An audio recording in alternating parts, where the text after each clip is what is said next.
All right, here we go. Should I intro or you? You can do it this week. All right. You shouldn't have asked.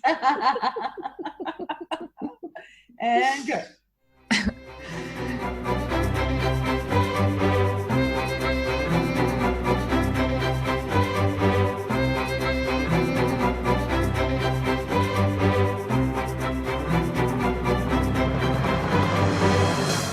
Hey everyone, welcome to the Belgariad and Beyond podcast. My name is Alysia. I'm excited for this week's episode. How are you doing, Sondra? I am doing very, very well. Hi everyone. I'm Sondra. It's nice to be here. I love the head movements with your words. Yeah, I wish everyone could see them. I'm just so dramatic. Yeah, maybe someday we can do like a bonus thing where people can, if they like do a bonus thing with us, they can watch it while they listen. That is a very, very cool idea. We could totally do that. Yeah. I will sort that shit out. Maybe not every episode, but no. This is special. This is like for special episodes, like maybe the super exciting ones or something like that. Or maybe, yeah. We'll talk about that some more. Yeah, I think that sounds good. It does. So how has your week been, Sondra? Okay, so I feel like I've been looking into my potion cup. Thank you, Aunt Pol. Yes. I feel like I've been drunk all week. Well, because I've been completely submerged in the final edits and formatting for the digital release of my current book, Embodying Earth. That's right. I forgot. Even though I got an email this morning, I still forgot. Congratulations on that. Thank you. So it's gone out to my advanced reader team. And I have, so that's out there in the world now, and it'll be released in digital format. And I do have a date. It's actually Christmas Eve. When's Christmas Day? The 25th? Yeah, 25th. Yeah. So Christmas Eve is launch day for the digital stuff. It's like just a soft launch. Nice. And then I'll bring the paperback and workbook out next year in February. But yeah, so I've just had this full-on week where it's just been like from 8:15 in the morning until 5 p.m. head in a manuscript. And you know what that's like. It feels like it's a combination of complete euphoria, which takes the form of, at the end you feel like you've got cotton wool stuffed in your head. Yeah. And the whole time you're in there, well, I'm in there, it's like super focused, because like this is like the last step when you've like the deadline's passed and you know you have to get this done. And so I stick the music on and some nice trancey sort of electronic and just get into it. And so you get into this zone where I'm totally spaced out. You got to get lost in it sometimes. Well, and it's like you flick over into this alternate reality where your eyes just automatically stop on typos and weirdness, like, oh, no, that's not right. And I don't know what happens, but I think it's a little bit magical. So there was something really cool in that potion, but I did feel drunk. Maybe it's the drunkenness that helps you focus on the typos. Well, I don't know. Not in real life. I'll talk about that later in the episode if we get to it, but I can't drink wine anymore. Oh, no. I'm very sad. That's terrible. So I would be sad. Well, too. I tested it, and I tested it properly. I haven't drunk any wine for 2 weeks because my pancreatitis was sort of not flaring up, because like when it's flared up I'm hospitalized, but just active, where I was nauseated all the time, and that's not a good thing. And so I finally paid attention to my body and listened to her and said, okay, that's it. And I'm doing lots of other healthy things in my life, and this was sort of the last thing that I was still being very stubborn about. And so I stopped with the wine. And the nausea stopped. Hello. Of course it stopped. And then last night, finished the manuscript, got it all like finished. So I thought, oh, I'll just have a glass of wine with dinner, little celebration. And then 3 a.m. this morning, nausea was back. So no more wine for this little black duck. Yeah, it's a hard one. Wine is a hard one for me to let go of too. I don't experience like nausea or anything, but I do think it kind of attributes to the acidity in my body. It can make me feel like I get like the soreness up in my neck and shoulders, and then it'll give me headaches sometimes. So that's I'm not there yet. Okay. Well, that sounds like an incredible week, though. Yeah, I did. Like huge accomplishment. Totally phenomenal week. I feel very accomplished today. So I'm celebrating recording a podcast with a beautiful woman. No, thanks. Yeah, likewise. It was. It was. Well, my cup was magically sweet because overall it was like a whole new experience because I was in this whole new place, just embracing doing my own thing. Like in my business, I can easily start doing what other people in the industry say is good or right or what's going to get you the most of whatever you're looking for. And instead I like shut that all out and just done what I wanted to do. And I think we mentioned this briefly last week. I can't remember. On the episode, I think we did. And then we talked a lot more about it after we recorded. But what happened is secret squirrel stuff, guys. I had decided last week, okay, I'm not listening to anybody else's opinions for 1 week. All I'm going to do is focus on being in a good energy and doing what I want to do with my business and my life. Hang on, that was your prophecy, wasn't it? Yeah, I think it was. That was my intention. Yeah, you set an intention. Yeah, from Daring Greatly, the book. Daring Greatly, I can't remember exactly what I read, but it was along those lines of... Yep. I don't remember the words, but... And that's what you were going to do, so you did it. Yeah, and so what happened, though, the next day after I said out loud to you that this is what I'm doing, I got in contact with somebody who reached out to me. We made this awesome connection, business-related, and then also some money came in that I had been waiting for that had kept getting postponed. It just showed up that day. And I was like, yes. Rewards for the right steps. I love it. Right. And one more thing that happened too is somebody who I had talked to way back in August showed up in my world and said, I want to talk to you about writing my book and getting my story out there. All on the same day. But, oh, my darling, this show is completely magical. Anybody listening to this show, just know that this magic is going to ripple out into your life and amazing things will happen. Do the prophecy, really. Yeah, I definitely say so. I'm being very fierce about it now, guys. You've listened to us this is episode 8. If you're not doing your prophecy by now, today is the day that you start. Yeah, it's about time you start. If you haven't believed in the magic yet, I mean, you just have to try it because you're going to think it's crazy until you try it for yourself. And for those of you who this is your first episode and you're listening and you're like, what the hell are these women on about? They're not talking about fantasy books at all. Just wait. We're getting there. Yeah. And one more thing it's been really fun is I started working on my my next book. It's going to be my first book series. Oh, that's so just being able to write. I was a little bit scared at first when I had to get into the actual writing last week because I've been brainstorming for like months just because I knew I had to first publish my other novel before I could really commit to this one. And so last week I decided full on start writing. But once I actually got over that scaredness of like, oh man, how am I going to do a whole nother story now?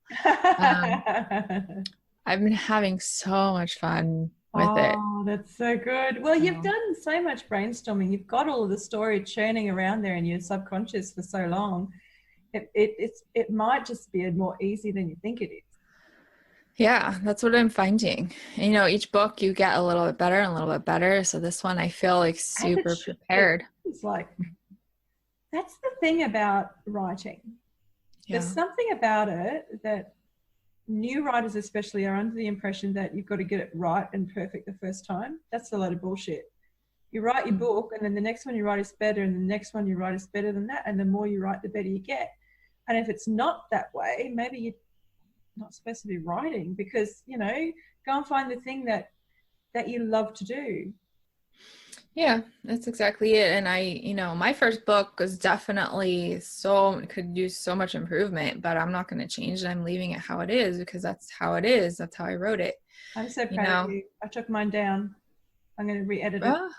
You did? I did. I retired the first edition. So if you own a edition of Aphra's Earth, good on you. I do own one. Oh my God, you do too? Yeah. But I do have to say, though, there are 2 editions of my first book. The only reason there's 2 editions is because there were some really crazy typos in the first one that I'm like, I didn't, and I did cut out a big chunk of the beginning because it was too much. So I guess I lied. No. I did change it. I've retired it because I want to have the same feeling about it as I do about this book that I'm about to publish, that I've sent out to the advanced readers. Mm-hmm. I'm so thrilled that it's in the world, and I have no hesitation or compunction in saying, hey, look at this, it's amazing, you know, check this out.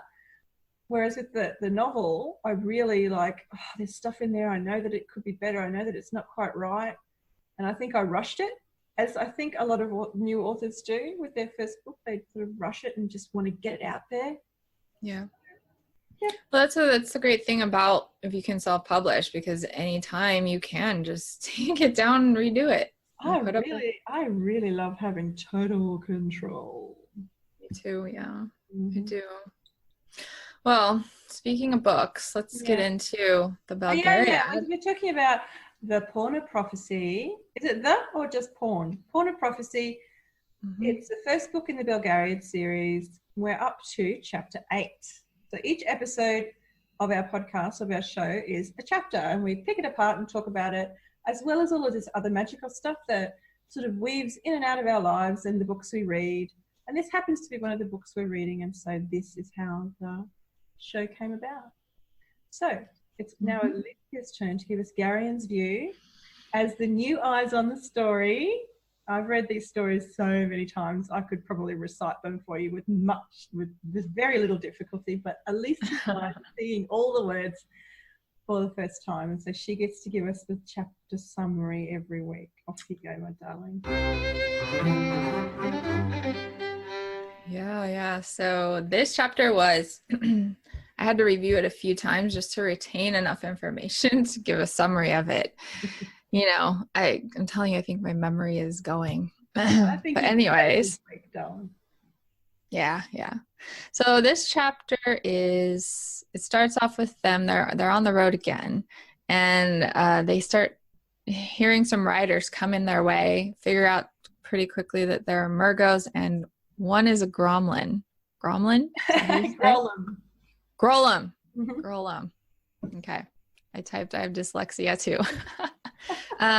Okay, but something happens, and I don't know, we can talk about this later, but I didn't know if it was Mr. Wolf that did this or the Murgos that did this, but Garion goes into like a trance, wakes up, and suddenly they're safe from these riders. Then they arrive at Winold town, where they make a stop, and Garion is out wandering around at night, sees Brill, of all people, in this town, making a deal of some kind, it looked like, with some dark shadow man. He can't see who he is. So he goes back, tells everybody about this, and Wolf decides it's best if they leave like as soon as they can in the morning before the sun rises. And then, of course, they feel like they're being followed as the day goes on.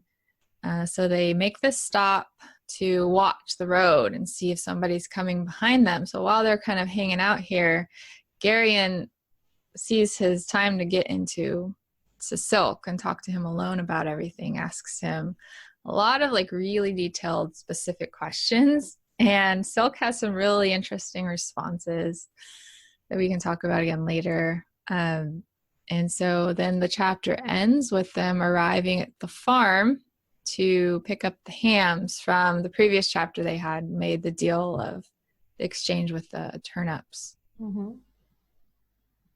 Yep. That's what I got out of it. Okay. Hope I covered most of the big stuff. Yeah, it was a traveling sort of chapter from one place to another, and you hit on the main points.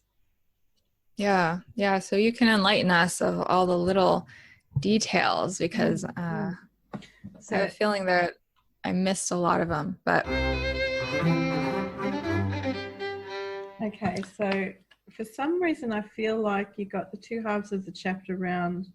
I don't know. Let me just. So yeah, they're traveling and they get to a little village and they stop at the tavern, and Garion walks through. I liked the fact that he wanted some alone time, and you know, it wasn't that he doesn't like being around other people, but he was feeling the loss of his friends, I think, and the loss of young people, because he'd been around adults for so long. He was sort of, I don't know, feeling that restriction of always being around his elders and having to behave a certain way, or maybe. And so he took himself off for a walk around the village, and that's where he saw Brill. So we don't know why Brill was there and who he was meeting with. That's a bit mysterious. Right, yeah. And then the whole scene with where Garion has to like actually walk past the guy because can't really go any other way. He's like, I'm kind of stuck. I can't run because he'll see me. He bluffs it out, steps out and just bluffs it out. So yeah, so that's fine. So no, you didn't get it round the wrong way. I've got it round the wrong way in my head. Okay, good. So Garion's been learning the secret language with Silk while they're traveling along. So that's like taking up the whole of their traveling. They don't talk with their voices. Garion's learning to talk with his hands, and he's feeling very accomplished and satisfied. And it's really funny, this little comment. Mr. Wolf, when they stop for one of the days, Mr. Wolf says, "So, hey, how's the teaching going, or how's the secret language learning going?" And Silk says, "It'll go along faster as when he stops using baby talk." I know, that kind of knocks him down. Yeah, right? he's all sort of offended, and so we're kind of getting into the sort of the personal headspace of Garion, where he's hit that point of maturity where he's not a grown up, but he's not a child, and he's in that in between space. And I really like how this book series moves through that, because that's where he is for a lot of it. Feeling all of those angsty feelings that we have when we're young teenagers. Hitting the point where we want to. We don't want to be told what to do, but we kind of need to be told what to do still and looked after. Yeah, and the part too, going right back to the beginning of like him and Silk are doing the finger language, and then Silk tells him, "Don't shout." And Garion's kind of like, "What? What are you talking about?" And he's like, "You're emphasizing too much." So then he tries it again, and then he's like, "Now you're mumbling. Be careful not to mumble." So I think Garion's just kind of like, well, how am I going to win? Yeah, I'd love to see an actual demonstration of people talking this way, because I know that would be cool. Yeah, that would be. So they're hitting the turn. So the seasons are turning colder as they're traveling along, and one of the other highlighting moments of Garion feeling teenage angsty is when Aunt Pol tells him what to put on, tells him to change into warmer clothes. She says, "No, put on the thick wool hose and the wool-lined boots and your thicker cloak." And Garion's like, I'm not a child, Aunt Pol. And Aunt Pol's like, "Do you want to be cold?"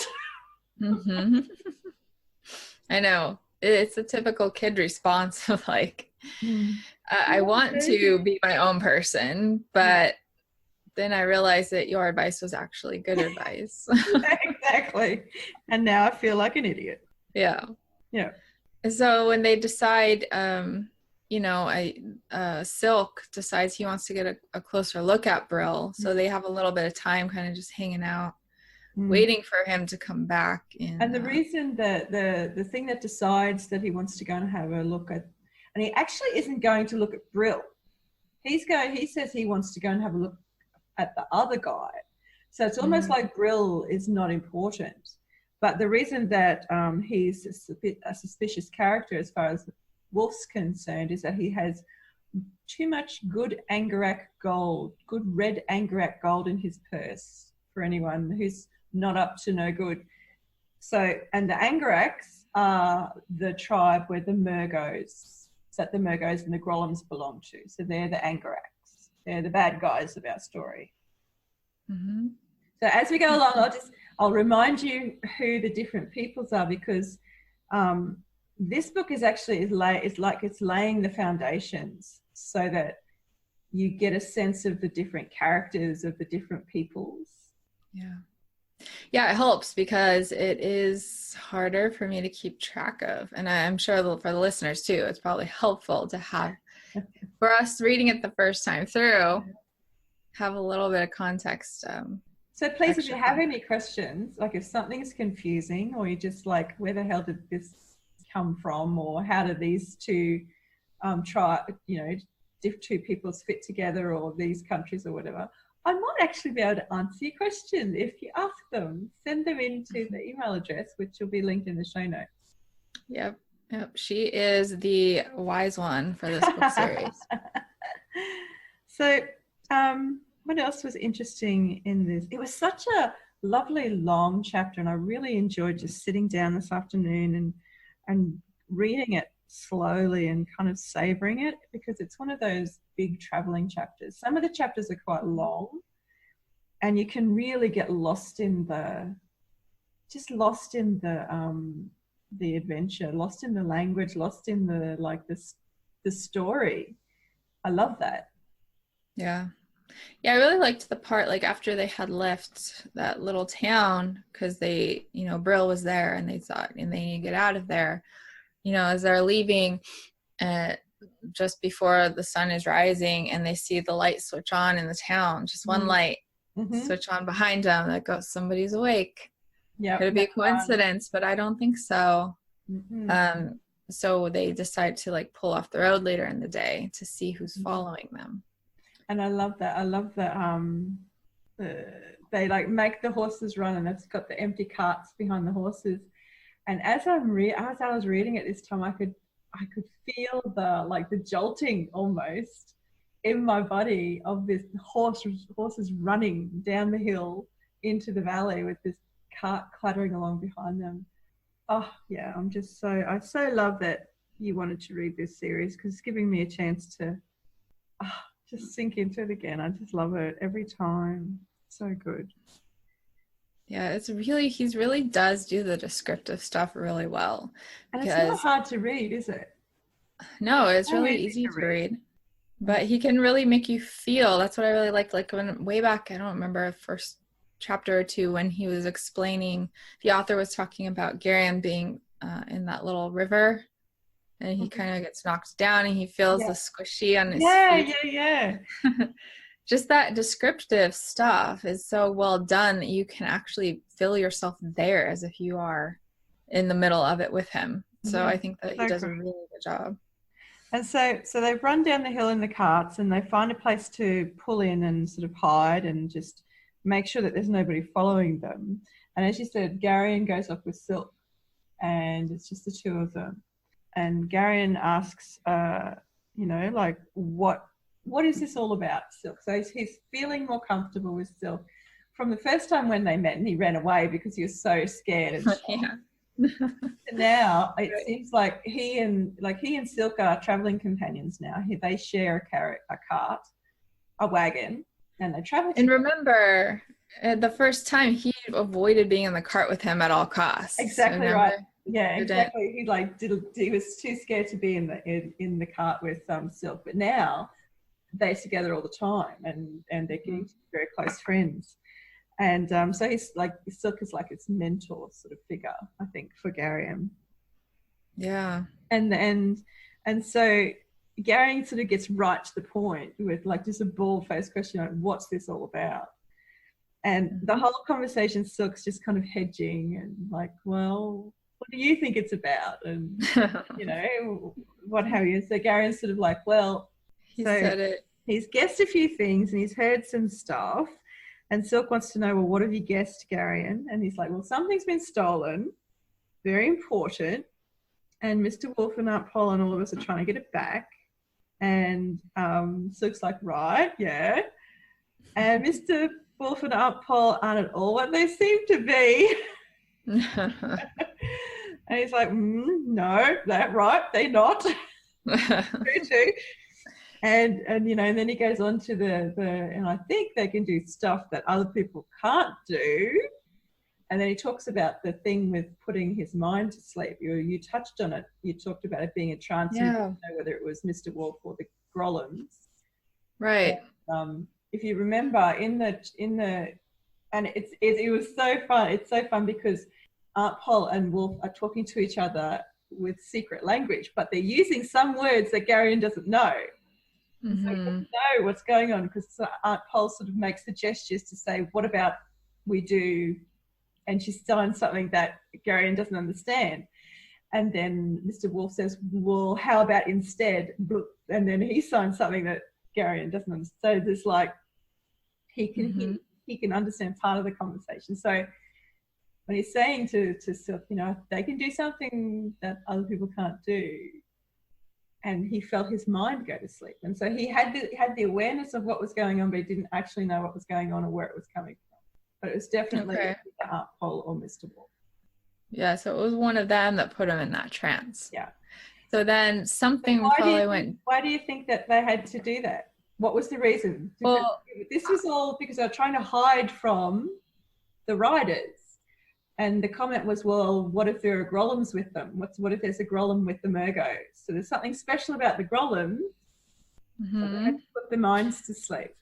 Well, I'm curious, did all of them put their minds to sleep? Or did Mr. Wolf or Aunt Pol like stay awake through all of it? So I don't know what really went.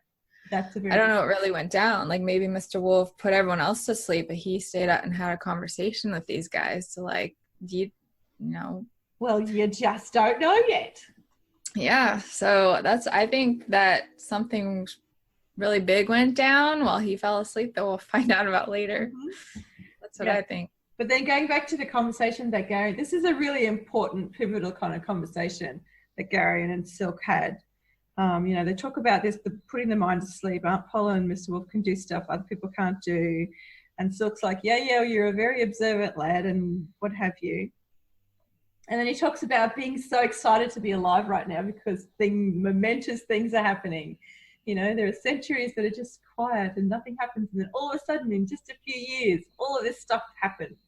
And I'm really glad that I'm alive in that time. So that's a good question. Like, would you rather be alive during the quiet time or a momentous time? Because Garion says, I'd rather be existing at a time where nothing's happening. Yeah, and Silk's like, no, this is the time to be alive. Yeah, that's a very interesting question. I think that that answer would depend on what day I was having.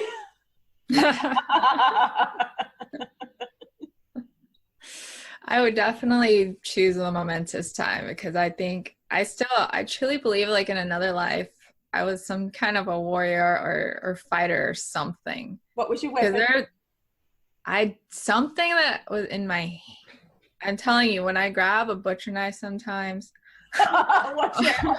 It's like, it feels way too natural in my hand. Like I'm used to holding some type of weapon in my hand that was just natural for me to like kick ass with it. You have like like universal muscle memory. It's really weird. Like it's beyond, I can't even explain. But yeah, anyway, so I definitely choose the momentous time because I think I was in another life I was in a really momentous time that was like life or death type time. Yeah, well, I think that I would have both depending on the day. Well, I think there would be quiet days during momentous periods. That's true. If I had to pick one or the other, I would go momentous. If I had to pick. Yeah, you have to have a little excitement. If it's always quiet, it's a little boring, I think. And so back to the conversation. And Garion really wants to know what this thing is that we're following. And Silk said that it's best that you don't know. It's best you don't even know its name or the name of the one who stole it, because the people trying to stop us, and what you don't know you can't reveal. And Garion's like, well, I'm not in the habit of talking to Mergos. Like, he gets a bit offended. Mm-hmm. And Silk says that you don't have to say anything. They can pick the thoughts out of your mind. So, and then they go into one of those what's impossible and what's possible conversations. Because Gary, that's impossible. And, so it's like, well, who's to say what's impossible or possible? And Garion's thrown back to that conversation he had with Mr. Wolf way back at the start of the story. Yeah, and it's funny too that he's saying this, that isn't possible right after somebody put his mind to sleep. And he's commented on it. He's being witness to himself having this experience, and he still says that's impossible. And the reason he says it, and Silk touches on that here, is that the reason he says it is because you have been raised a Sendar. And Garion immediately picks up on that. So Sendars are very sensible, believe what they can see. Magic is not part of their belief system. And Garion says, raise a Sendar, I am a Sendar. He gets really kind of pissed, because he's in this stage, he's working out who he is, and his identity is really important. And Silk's like, well, no, I've been trained to recognize what race people are, and you are not a Sendar. Mm-hmm. And the conversation goes on, and Garion says, well, is Aunt Pol a Sendar? And so it's like, no, of course not. Like, that's ridiculous. And Gary's like, well, I'm probably the same thing she is. And that really disconcerts Silk. It really throws him off, and he gets all sort of like, oh, we need to go back now. Yeah. Well, yeah, because Garion pushes it even further, because he starts saying that, she's my father's sister after all. Mm. And then he's like, no, that's impossible. So he's saying impossible now. Yeah. And Garion's like, why? And then that's when he's like, let's go back now. Yeah. So we're done. So there's something going on there. What do you think? Well, I kind of suspected all along, Aunt Pol was obviously not somebody of, that area, that she was kind of placed there to watch over Garion. And that I don't think that they're related, her and Garion. I've always kind of felt that way. I may be right or wrong, I don't know. Mm-hmm. But the part of Silk kind of really dismissing that, like, your father can't be her sister. She's not really her aunt. She can't really be her aunt. Mm-hmm. So yeah, he's like, it's out of the question. Like, he's like, definitely no. This absolutely cannot be a true thing.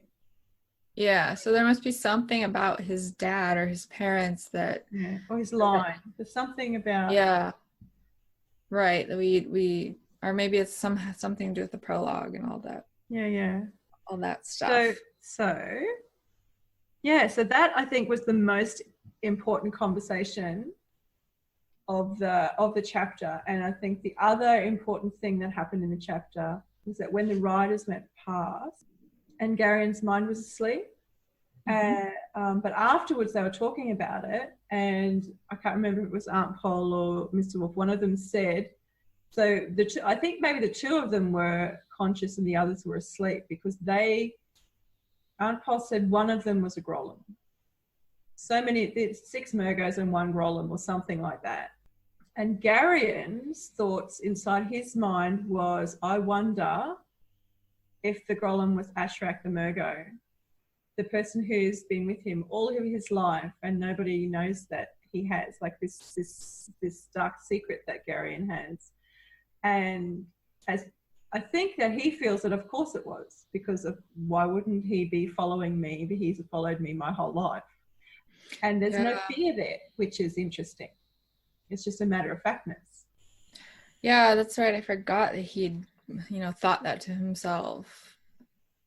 Yeah, because I remember saying, well, it was one Grolem? One Grolem? Yeah. And so I don't really know. Do I need to know yet the Grolems versus the Murgos? Am I supposed to be in the gray about what Grolems really are? It's just starting to sort of cement the idea that the Murgos, Grolems are Murgos, but they're special kinds of Murgos. I think so maybe in the same way that Aunt Pol and Mr. Wolf are part of these other people, but they're also special in some way. Okay. So I was just kind of curious, like the Grolem, is the Grolem really the one who's the shadow guy following him around or not? Yeah, so Asherak the Murgo is a Grolem. Okay. Shadow person is a Grolem. Okay. Because back then it was like Garion was not particularly surprised that Asherak the Murgo. Oh, well, in any case, yes, he's a Grolem. He is a Grolem, and I think that we've already found that out. So Grolems have something special about them that allows them to pick thoughts out of other people's heads, and they are part of the Angarak people, but they're not just regular Murgos. So does that make sense? Okay. Yeah, I got it. I'm sure. Ask as many questions as you like. I can draw you pictures later if you want. Yeah, that'd be awesome. I'll draw a picture I'll draw a picture of how the tribes fit together, like maybe a Venn diagram of the Angaraks, and then you can put it on Instagram. Yeah, that would be so cool. Okay, I'm just going to write a note. Venn diagram. Angarak Venn diagram. So fun. But I think that's pretty much like that's how the chapter, I mean, they arrive at that town to do the ham drop off or pick up, whichever they're doing. Yeah. Well, I think it's a really nice end, like a really nice touch. They've had this exciting thing, a little bit scary maybe. And then they end in this really familiar environment. Yeah. That kind of, takes Garion into this safe place, which I think is a nice thing. Kind of takes the pressure off. Yeah. Yeah. It was a really enjoyable chapter. I'm looking forward to the next. I'm looking forward to getting into this action and like it's going to get harder and harder for you to just read one chapter. I know. I already sense it coming. That's okay. I can do it. I know you can. I'm so proud of you. So we're on to the magic of the chapter. This one was kind of hard for me because I didn't want to pick the obvious, but... Oh, I totally picked the obvious. I love that. I think maybe I was a bit connected with it, because I felt this week like my mind had been kind of, not taken over and not put to sleep, but I was so deep in the work that I was doing. It felt like I was in a trance. And so I think that's why the magic that I picked out of this was like Pol putting their minds to sleep. It resonated with you right now. It just totally resonated with me. I couldn't not pick it. Yeah, that's a good one. I mean, that's one I was trying to avoid picking because I didn't have any connection to it. So I just didn't want to be like, oh, let me just pick the easy one.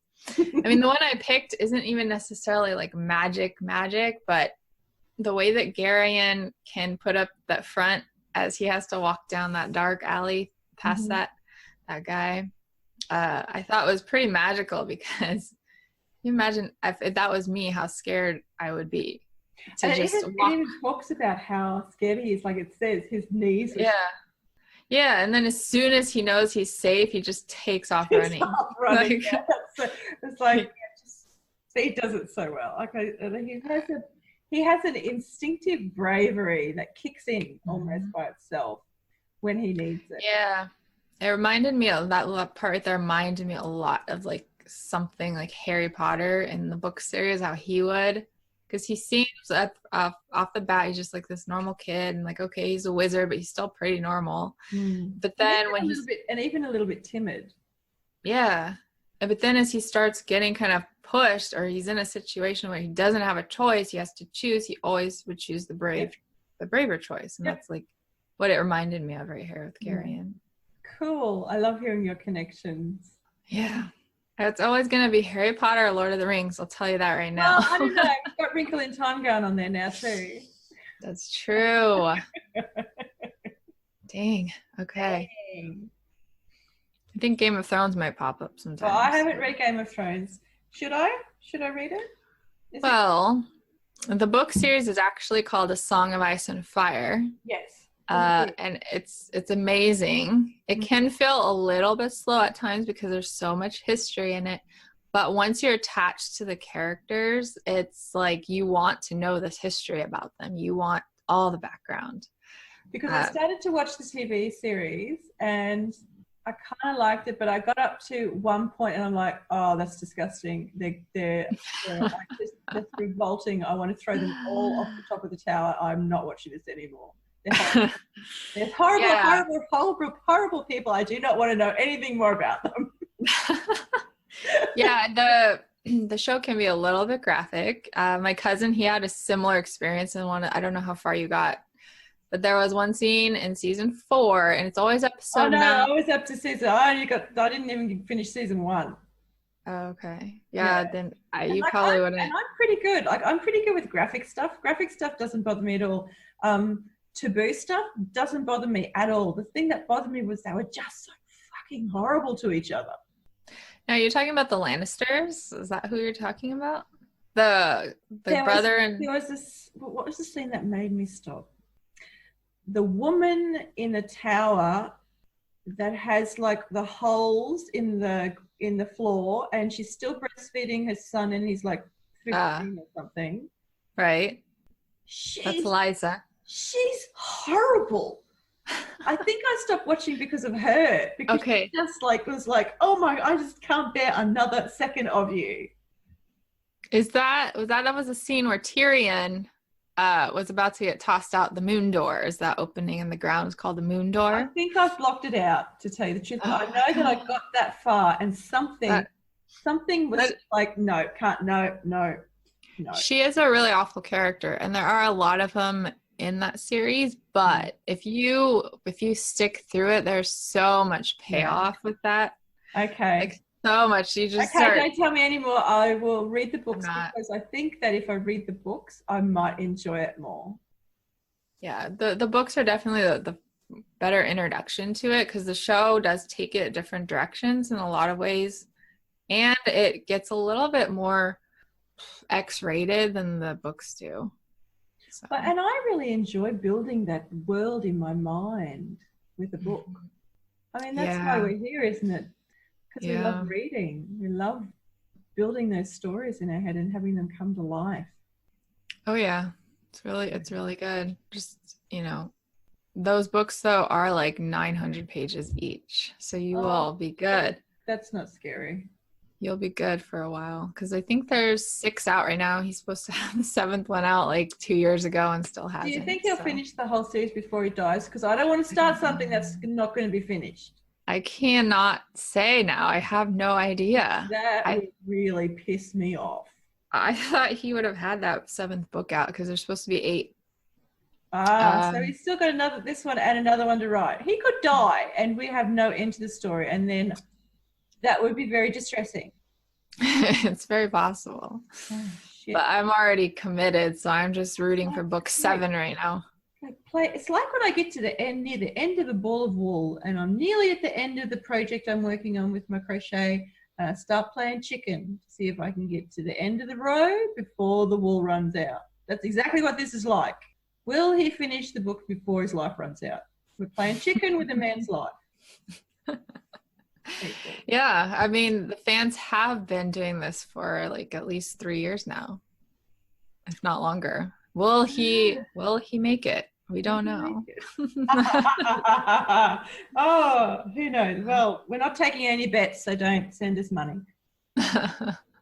All right. So back to Pawn of Prophecy. We have to do the real life. I do have a real life relating thing. Yeah, go for it. So when they leave the I can't remember which village, but they're leaving because Brill was there and they don't want to be seen or discovered, and they leave when the moon is still up and bright. And the way that the landscape is described with this silver kind of wash over everything, I can remember looking out my bedroom window when I was a very small child, and we lived in the bush, in the Queensland bush. And everything was red dirt and gum trees and mulga and very bare. And I can remember looking out the window on full moon nights, this little person who could just see over the window ledge. And it was like this fairy world, silver, bright, gorgeous fairyland, like there was a spotlight because, you know, there's no city lights. You can remember we lived out in the middle of Queensland. So it was just moonlight and it was glorious. And I just, that's my little bit of childhood magic for everyone. Yeah, that sounds amazing. Let's see, mine is, I'm going back to the alley again because it really does remind me, there's been lots of, and I think women can relate to this. There's a lot of times when you're just out and about and like you're suddenly in a situation where you're like, oh shit. Like, yep. I even went through this yesterday. Oh my God, it just hit me right now. Okay. So there's this area, Mission Trails near my house, and I like to go walk there sometimes. It was the middle of the day. I had my dog. She's a little dog, so she couldn't do anything if she wanted to. But we are out like in the depth of the trail. It's not that far from the main road, but it's pretty vacant. And usually I feel I'm fine. I'm good. I pass people. It's like, okay, hey, how you doing? Keep going. But there's a guy approaching me, just him alone. From the distance, I saw he wasn't wearing his shirt. He looked very kind of muscular, but not like in a workout kind of way, like I've been in jail many times kind of way. Oh, wow. So I was like, oh crap. Like I had my ears in listening to a podcast. I like paused it. Thankfully I did have mace on me because I just do. Oh, so wow. I had it up there ready just in case, but I'm like, all right, he's probably going to be just fine. You know, there's other men that I know who look terrifying, but they're really big teddy bears. Yeah. So let's try to give him benefit of the doubt. I just kept walking, and as we passed, glanced at him, smiled, kept going. And nothing happened, of course, because I'm here. But no, not of course. But the thing is, I'm just going to take a little moment. If there are small children listening, you may want to block their ears. Fucking patriarchy. I'm telling you, it's just sad that we have to think like that and we can't just smile happily, get on with our day. No, we've got to get our fingers on the freaking mace button and be scared. Makes me angry. Right. Yeah, I agree. But there's been many moments. It's like a lot of women relate to where Absolutely. You do have that moment where you're like, okay, it's too late. I totally relate. I know. Yeah. Because it's that moment of, it's like, and like Garion experience, like, all right, it's too late. I can't turn around because then he'll know I'm avoiding him. Yeah. And if he is some kind of a, whatever, he's going to be more likely to come for me. Yeah.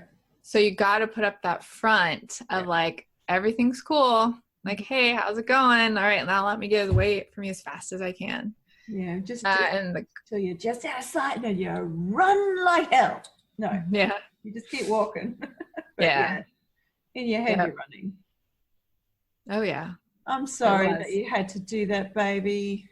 Ugh. No worries. Not the first time. I know. I always just start talking to myself like, I'm going to make it through. You're going to let me come back because I have 2 little girls I need to raise. So let's do this.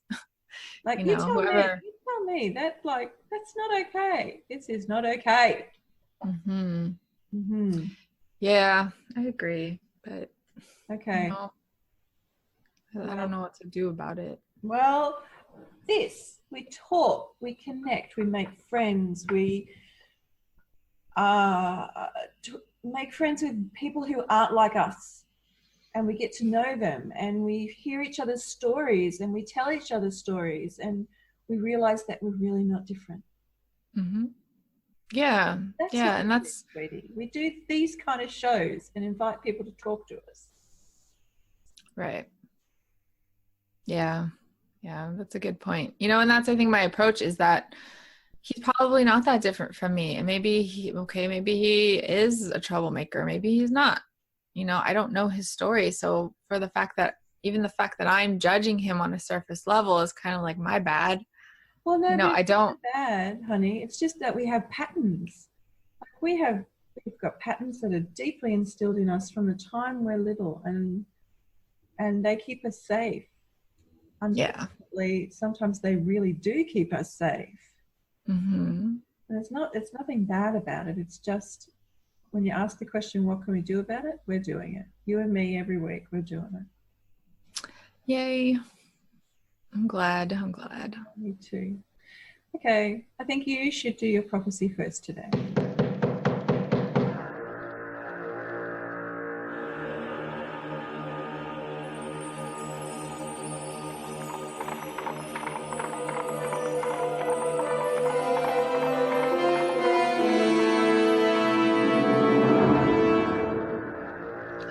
Okay. Let's see. Well, the book I chose, I don't know why this book was calling to me from the shelf, but The Order of the Phoenix from the Harry Potter series. 5th book in the series. Mm-hmm. You know why I think it was calling to me is because I recently went and watched the new Fantastic Beasts movie came out. Oh, I haven't seen it following yet. those. Oh, I loved it so much. much. Was it good? Oh, good. I think it's still at the cinema here. I might see if I can talk the Pixie into taking me to see it. Yeah, I loved it. So like my mind kind of got re-immersed into the whole Harry Potter world. Cool. Let's see, for this week, I'm just kind of, I don't know. I don't have anything specific. I think I just kind of want to see what comes up. Okay. No, I love those kind of ones. I'll be quiet. All right. See if I don't get a big conversation or something. All right. This is going to sound out of context. The 10 escaped Death Eaters were staring out of every shop window he and Cho passed. It started to rain as they passed Scriven shafts. Cold, heavy drops of water hitting Harry's face and the back of his neck. Oh, okay. I know where this is. Do you want to go get coffee? Said Cho tentatively. Yeah, all right, says Harry, looking around. Where? Oh, there's a really nice place just up here. Haven't you ever been to Madame Puttyfoot's? She said brightly and led out the side road. Harry had never noticed it before. It was a cramped, steamy little place where everything seemed to have been decorated with frills or bows. Harry was reminded unpleasantly of Umbridge's office. Okay. So this is like, I think this is a moment where, because obviously Harry likes Cho in this book, and I think this is like them attempting a date or something. Mm-hmm.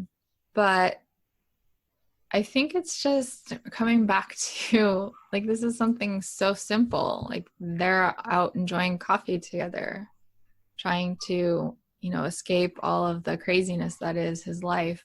Mm-hmm. And that's kind of what I've been coming back to, is just embracing the simple things. Oh, and I love that. Nice. That's my connection. Very nice. Yeah, just a nice, light, happy one this week. Okay, well, for me, I have a couple of concerns about my physical body, quite serious concerns. And I think I'd just like a little bit of something about them, a little bit of insight into that part of myself. Okay, so this is a part of a ritual. So I'm just going to take it as instruction. So I'll just read it.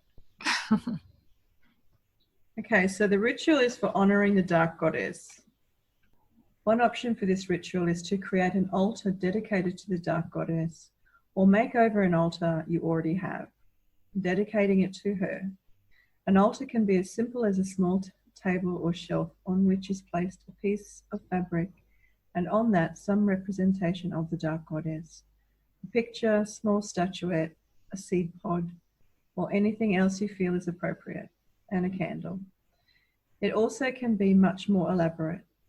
When you light the candle or when you spend time at your altar, meditating, doing the processes in this book, or just sitting, you are offering your time and attention to her. This is honouring the dark goddess. Okay, this is really appropriate for me, and it's really important. I haven't been taking enough time for myself where I can just be introspective and really sink into that meditative space.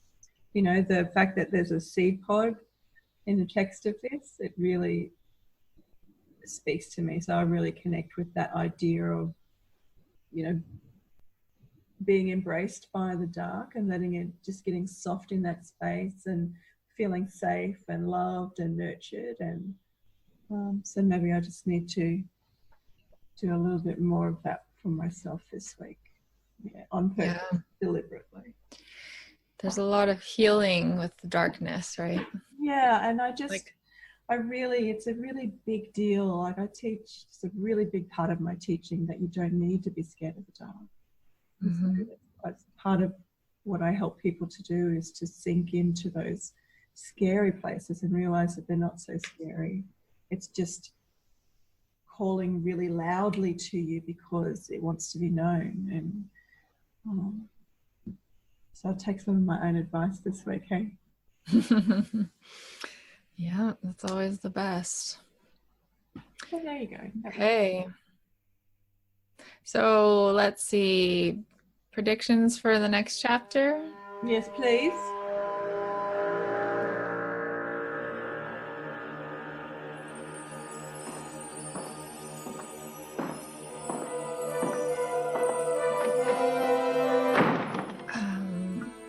All right, now remind me, do I have the name of that city they're supposed to be going to correct? Is it Muros? Muros. Yep, I think so. Okay. Hang on, let me I'm going to look at last week. Yeah, because they were at Winold, and they've come from Winold and they're heading to Muros. So last week my prediction was that they'll be followed. I was right. Oh, you were right. Ding, ding, ding, ding, ding, ding. And Garion will glimpse who it is, and he did glimpse Brill, so that was pretty cool. Yeah, you reading ahead and not telling me. Oh, darn it, you found me out. Just kidding, I would never do that. So this week, I think I'm predicting that they're going to arrive at Muros, because that's where they've been trying to get to. And the name of the Murgo that has been following him, Asherak, that I feel like he's gonna actually come face to face with him and maybe have a conversation with him or something, or he'll get some more answers. Cool. Okay, excellent. And hashtags, my lovelies. You hit us up on social media this week. Please do so. And hashtag be careful not to mumble, or hashtag don't shout and be careful not to mumble. Depending on how many characters you use, darlings. Yeah, I liked the don't shout and be careful not to mumble, but it's a little long.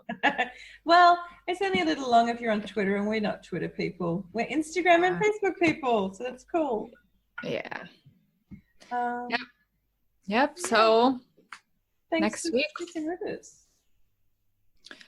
Yeah. You go. Sorry. Fun.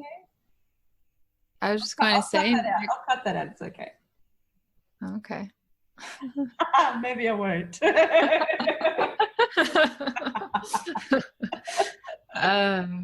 Yeah, so if you guys want to get in contact with us, please, where can they do that? They can email us at belgariadandbeyond@gmail.com, and you can also check out our website, Belgariad and beyond.goddesskindled.com. All the links will be in the show notes. And if you would like to see our gallery of inspirational stuff, head over to Instagram. And that's Belgariad and Beyond. At Belgariad and Beyond. Is that our Instagram thing? Yeah, it's at Belgariad. Oh. Yeah, okay. At Belgariad and Beyond. I'll put it in the show notes. We'll do a clicky thing. It's all good. Yeah. Yeah. Sounds awesome. Every time we get to the end of an episode, it's like my dog knows I'm getting close to getting off. She'll start running around and playing, and she's barking at herself in the mirror, and it's like I'm trying to focus. I'm working here. Yeah. All right. So see you next week, guys. Thank you for sticking around to the end of the episode. And hit us up with any of your questions or prophecies. We really, really love your prophecies. And we'll see you next week for chapter 9. Bye, guys.